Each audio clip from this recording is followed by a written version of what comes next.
ভারতের লোকসভা নির্বাচনের কারণে বেনাপোল স্থল বন্দর আজ সন্ধ্যা ৬টা থেকে আগামী ৩ দিন বন্ধ থাকবে। এ বিষয়ে বিস্তারিত জানাচ্ছেন আমাদের প্রতিনিধি আহমদ আলী শাহিন।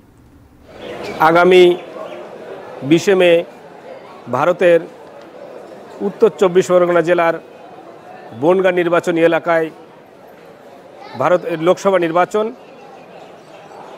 এই নির্বাচনে আজ সন্ধ্যা ৬টা থেকে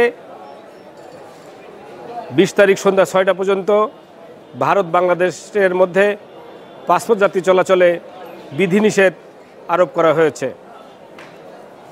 এ সময় বাংলাদেশি মেডিকেল ভিসা প্রাপ্তরা ভারতে গমন করতে পারবে, আর বাংলাদেশে যে সমস্ত ভারতীয় নাগরিক অবস্থান করছে তারা দেশে ফিরে যেতে পারবে।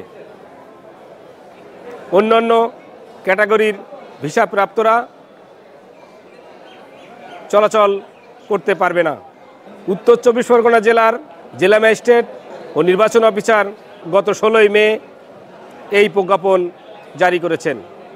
বেনাপোল ইমিগ্রেশনের ওসি আজহারুল ইসলাম আমাদেরকে জানিয়েছেন, ভারতের লোকসভা নির্বাচন উপলক্ষে ৩ দিন পাসপোর্ট যাত্রী চলাচলে সীমিতকরণ করা হয়েছে। যাত্রী সেবায় ইমিগ্রেশন কর্তৃপক্ষ নিরলসভাবে কাজ করে যাচ্ছে। আহমদ আলী শাহিন, বেনাপোল ইমিগ্রেশন, যশোর।